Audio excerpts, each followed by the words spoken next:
Next up is Ryan Carney.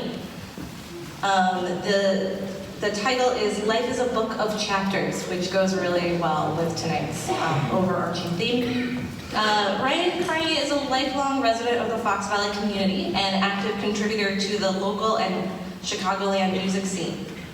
Whether it's music, community service, or real estate, Ryan's mission is to engage with people in our local communities to help bridge personal and business connections that help our community thrive. Ryan is a local bassist and cellist who earned his Bachelor of Music at Northern Illinois University and Master of Music from Indiana University. He has appeared with the Fox Valley Symphony, Rockford Symphony, Kishwaukee Symphony, Wheaton Symphony, and a list of others. With a private music teaching background that spans more than 20 years and a performance history of more than 30 years, Carney is actively featured in numerous creative ensembles and recording projects. Throughout 2019, his ensemble, Antony and the Tramps, continues to release new material every month in a music series called Out of Time. In addition, Ryan enjoys performing with his trio comprised of cello, piano, and cajon, I think. He can tell you more about that afterwards. For special events featuring everything from Bach to the Beatles. Ryan also enjoys teaching and inspiring young talent, working privately with musicians across the Fox Valley. In 2018, Carney was the Associate Director of the Caneland Youth Orchestra, working with elementary level musicians who don't have dedicated orchestral music programs in their schools. Also in 2018, Carney began a personal journey as a full-time real estate professional, serving the Fox Valley and surrounding communities. Tonight, Ryan will inspire us all to turn the page to the unwritten chapters of our full potential. Don't miss Ryan and his cello trio at the St. Charles History Museum, Friday, November 8th. You can listen to Ryan's music and discover more about him at www.whoisryancarney.com. Thanks, Ryan. Come on up.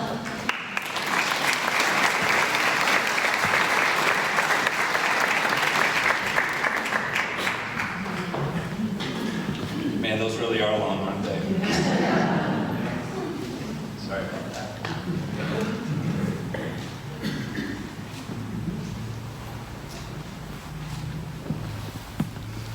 Okay, let's kick this off. So, life is a book of chapters, is it not? It sure is.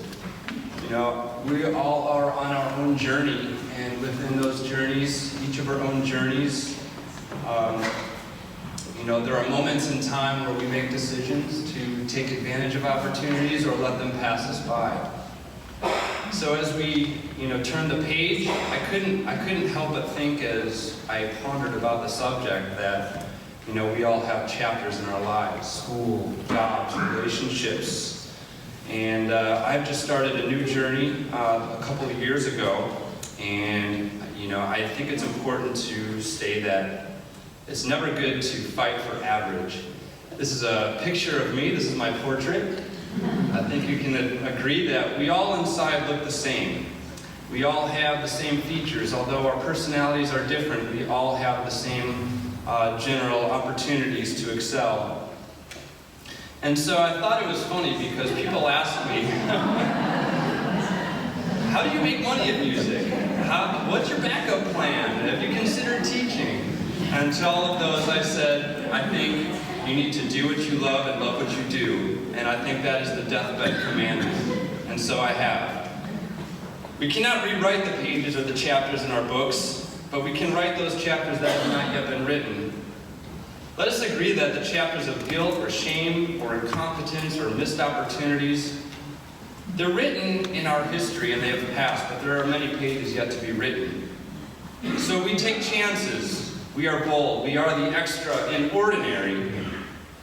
In recent times, I've been motivated to explore the possibilities of what the greatest success could look like, to not settle and demand the best of what I could accomplish. And if history teaches us anything, we can take note from Abraham Lincoln, and this man really does inspire me. How many pages have you turned in your attempts to follow your dreams? How many chapters have you written? How many are yet to be written? But this isn't really about me, this is about you, and it's about us. Because if you fail, it means that it is only your first attempt at learning. And when somebody says this is the end, you can agree with them and say, yeah, effort never dies. And when someone says no, you can nod your head, yes, that is the next opportunity indeed. And one of these red lights means go. When you decide to turn your page, you welcome new opportunities.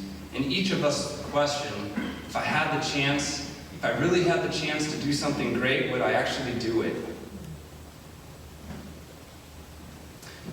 Contrary to a lot of people's observations, when you practice failing, you'll actually become successful. I know it's strange to hear it that way, but I think it's amazing what you can accomplish and how positive you can be when you stop watching TV and start pouring positivity and encouragement into your life goals.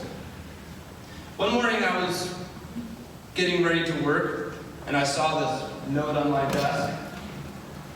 And this one stuck with me deep in my heart, and I think about this one often, and I thought I would share it with you. Because seeing my goals in the distance with the long road ahead, I strive with the marathon mentality, 1 mile at a time. So I ask, what marathon are you running? Everyone's running their own race, but we all run the race.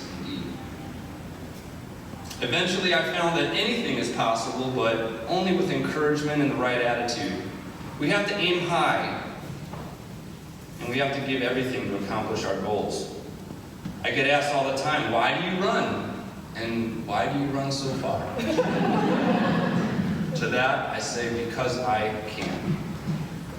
My grandfather was just about my age when he made the decision to migrate his entire family with 4 young kids to the United States from a poor village in Ireland. And that one decision that he made impacted the lives of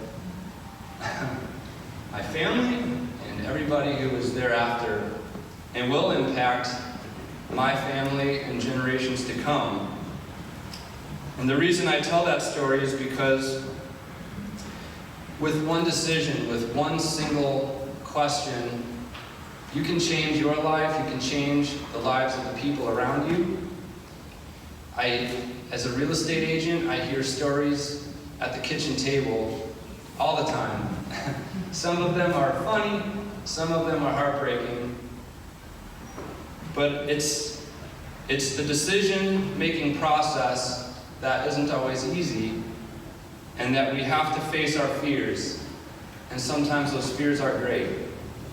In February of this year, my brother and I traveled to the highest peak in North America, give ourselves a bit of a challenge at Revelstoke. And I admit, with 30 years of snowboarding experience, I was a little bit, my heart was beating.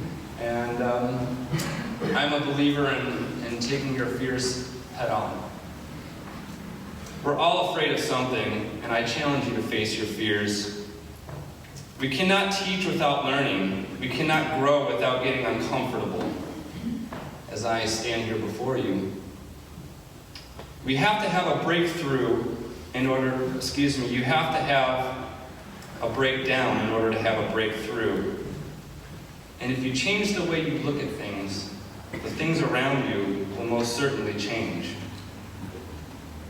We all have 24 hours in a day.